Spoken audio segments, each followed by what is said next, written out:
The resurrection of Moses. We are at the end of 3 months study on the book of Deuteronomy, and the whole book is through the journey of Moses with God and God's people that he led out of Egypt. We are now at the end of this journey, and there are two main questions that this last lesson looks at. Why Moses couldn't get into the promised land, and his death and resurrection. So, why Moses couldn't get into the promised land? Tough question, Nick.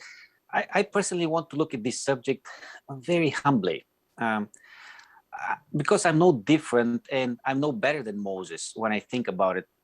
He forgot about God. God sent him to break water from the rock. The people were rebellious and impatient, and Moses forgot who sent him. He said, and this is his words, "Hear now, you rebels," he addressed the people. "Must we," him and Aaron, his brother, "must we bring water for you out of this rock?" Moses forgot he was an instrument in God's hand of helping his people. There is some sort of arrogance that grew out of his zealousness for God, even. It was like he took God's place of providing for Israel. Supposedly, a moment of glorification for God turned to be a moment of curse for Moses. And sometimes we forget that we are not gods. We're not the ones who provide. We're not the ones who can judge. We're not the ones who can save, the ones who have the power. And if Moses fell into this trap, wouldn't I? So let's be humble by simply remembering that we do everything through Christ's power. Sometimes I think we risk to get into the trap to try to judge God. I mean, didn't he overdo it a bit? Punish Moses for that? Moses? I mean, have you seen me? But hopefully we would not do that, and we would show some respect and try to learn from instead of teaching God. To whom much is given, much is also expected from. It may have been also better for Israel to start this new journey with the new leader and also learn one last valuable lesson from Moses and his journey with God. The importance of faith, trust, obedience, and the testimony of our own journey.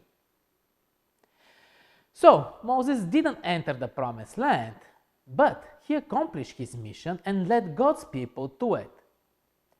But for himself, he got a glimpse from high and probably a very special virtual tour, witnessing the faithfulness of God.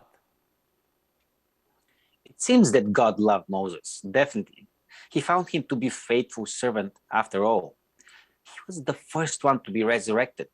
I can't even imagine what this means.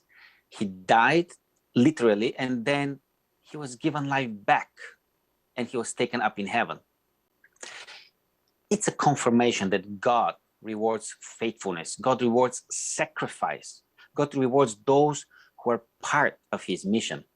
It's a confirmation that it's not about getting into Canaan only, or getting all the blessings from God in this life only, but it's about living closer to God in his domain and in perpetuity. According to Jude 9, it says, Michael, or Christ in this case, in contending with the devil when he disputed about the body of Moses, said, "The Lord rebuke you." Mistakes happen. Sin is factual in this world, but as well is confession, as well as forgiveness, as well is Christ's substitutional sacrifice. He claimed Moses as one that loved him, and he was ready to fight for his body, and he was to be saved by him. One way or another, we will all experience the unwanted meeting with the end of this life's journey, except the last generation. But what an assurance and hope that we will also see the new beginning and finally meet God and Moses face to face. What can we take out of this quarter study now? At the end, yeah, What a great book, Deuteronomy. It's very clear, it's very precise, it's easy to read and understand in the context of the story of the nation of Israel.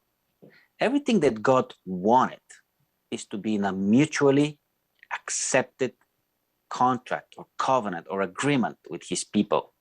Commitment on both sides, his and ours. With one word, for me, Deuteronomy is commitment to God for the life beyond tomorrow. And next week we will start a new study and a new book. It's entitled In These Last Days, the Message of Hebrews.